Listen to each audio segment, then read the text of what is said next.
Once again, it's the General, and this time I'm gonna start out a new series on my channel. They're gonna talk about my thoughts, my personal thoughts on games. I don't really like to do reviews because my opinion is gonna be different than your opinion. For example, I love FIFA, and to to some other person, FIFA it's just another sport title, and they're worthless. So it's just my opinions, my what I think of the games, not necessarily am I gonna say you shouldn't buy this game or anything. Just from what I experience while I'm playing it, and a lot of people know about my Resident Evil. You know. My Resident Evil, I don't even know what to put it. Like I'm close to, not obsessed, but I really enjoyed the Resident Evil series a lot. So a lot of people have been asking me, do you like this one or that one better? Which is your favorite one? Which one should I get? So I figured I'm just gonna start out a brand new series on my channel, and I'm just gonna talk about each different Resident Evil game, and maybe in the future I'll share my thoughts on a different game. And today we have Resident Evil 1. This one is the director's cut. Unfortunately, I don't have the manual for this, so if anybody has a manual for the Resident Evil that they don't need anymore, let me know. I am definitely in need of one. And so let's get started. Resident Evil director's cut, which is the one that I have, it's really not that different from the original game, the original Resident Evil. The only different thing between the director's cut and the original version is that they include a couple of more things in the director's cut, like more like cutscenes, and unfortunately, I think they do take some music out of the director's cut, which was included in the original one. I've heard that the original one was way better than the director's cut, music wise. So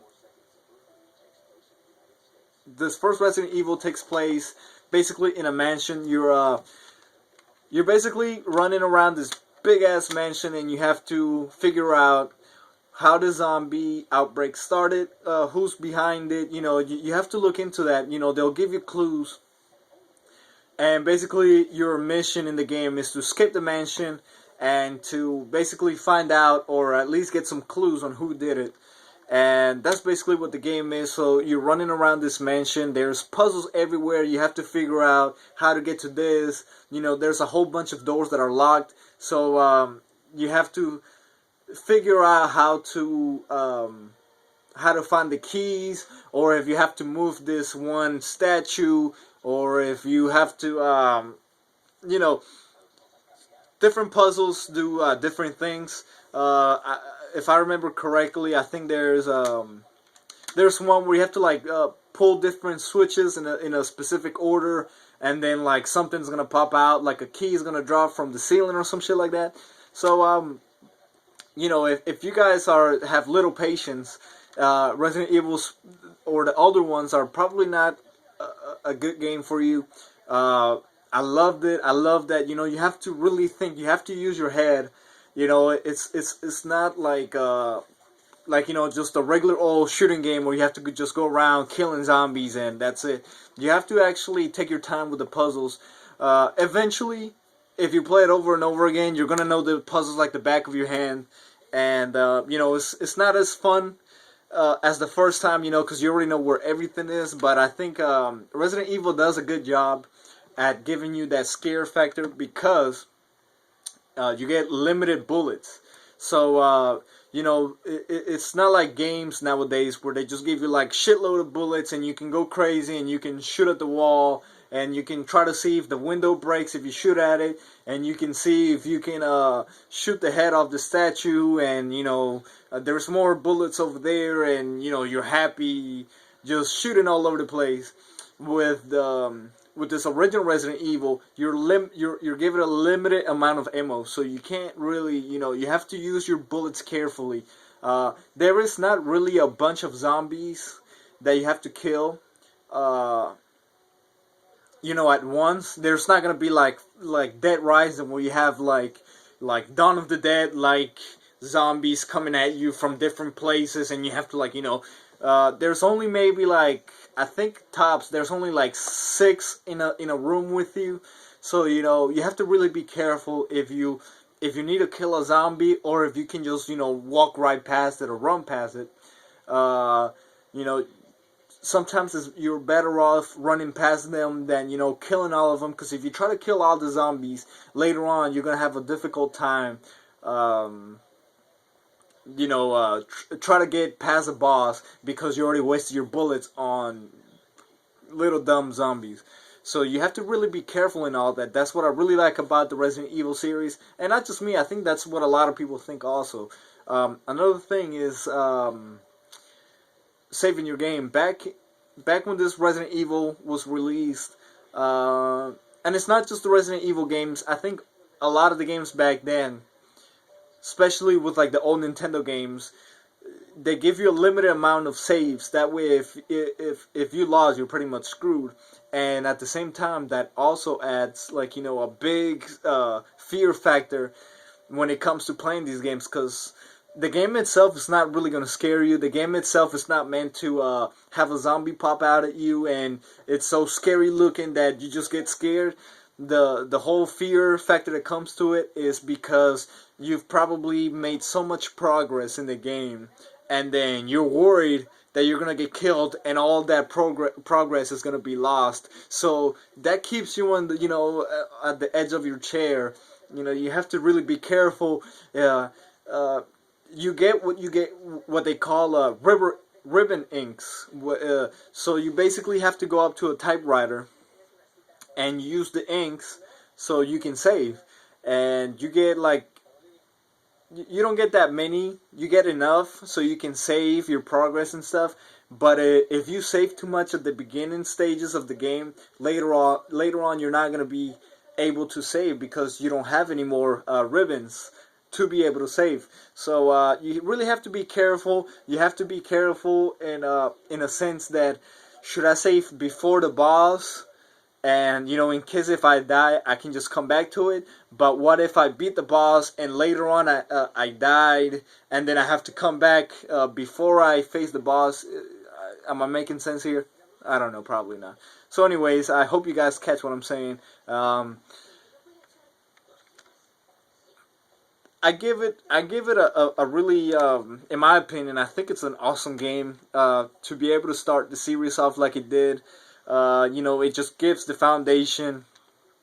I know there was like some like horror games for the SNES, like some like Home Alone, I think it was what it's called. And this game is based on that. You're like trapped in a mansion and you have to get out. But overall, I think this is what started it all with the survival horror game. This is a classic in all its means. If you guys see it in a pawn shop, in a Goodwill, in a Salvation Army, and it's sitting there for $5, definitely pick it up. I can't stress it enough. You guys should try it at least. If you're one of the people that don't mind the graphics and you can look past that and you can actually enjoy the game for what it is, then you guys are really going to enjoy this game. But if you're one of the gamers that can't play a game because the heads look like octagons or like polygons and stuff, then this isn't probably gonna be the best game for you. There's different types of gamers out there. I'm not judging one or the other. I'm just saying the graphics is for PlayStation 1. It's one of the earliest ones that were released, so the graphics obviously don't really look that great. Resident Evil 1 is really famous, or infamous I should say, for its cheesy acting and cheesy voice overs that they do. It is really cheesy, but if you can overlook that and just enjoy the game for what it is, you guys will get a kick out of this game. I suggest you guys check it out. What else can I say about this game? I'm gonna give you like a short summary about it.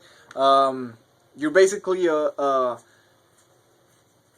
like this like special force teams. You're sent to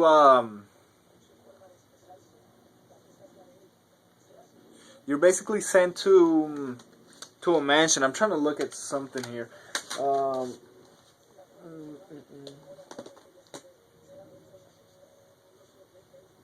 Yeah, you're basically in a mansion. You're trying to basically find out what happened to your teammates, because I think it was Alpha Team.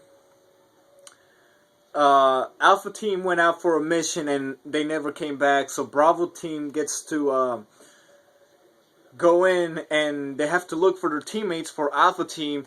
But then Bravo Team, their helicopter crashes and they're basically trapped outside, like in the woods, and then like they have to run into a mansion because there's like I think like infected dogs chasing them, and in the mansion they have to look for a way out, and they have to look for clues on who's the person responsible for the outbreak of the zombies and the killings all over town. So that's basically your mission, is to find clues, find out who's doing it, who's behind everything, who's behind the zombies and stuff, and try to get out alive, try to get out at the mansion, and try to also save your teammates. That's basically what it is. At the end, you fight this really cool looking boss. Uh, you know, the cutscenes are really crappy, but overall, it's a pretty well made game. It's definitely one you should check out if you've been living under a rock, or maybe if you're, like a younger gamer and you didn't really grow up with the PlayStation 1. I suggest you pick it up.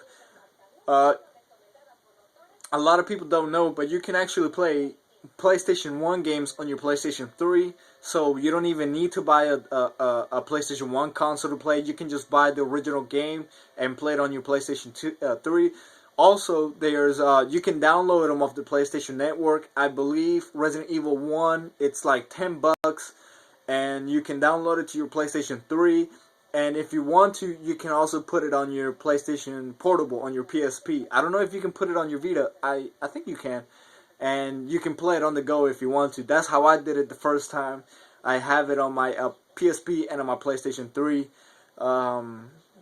As a collector, I much rather have the actual copy, which I do now. But when I first started out, I got it on my PSP. So that's a pretty awesome game, Resident Evil 1. You guys check it out. You guys will thank me later. And if you guys haven't played it, let me know in the comments below why you haven't played it. Or if you guys already tried it out, let me know what you think of the game. So yeah, just write your thoughts on the comments below. I'll be sure to read them and comment back. And that's pretty much it, guys. Thanks for watching this video. This is probably going to be the first out of many series from now on, which I'm just going to give my thoughts on each game. And I'll see you next time for Resident Evil 2. Alright, guys. Take care.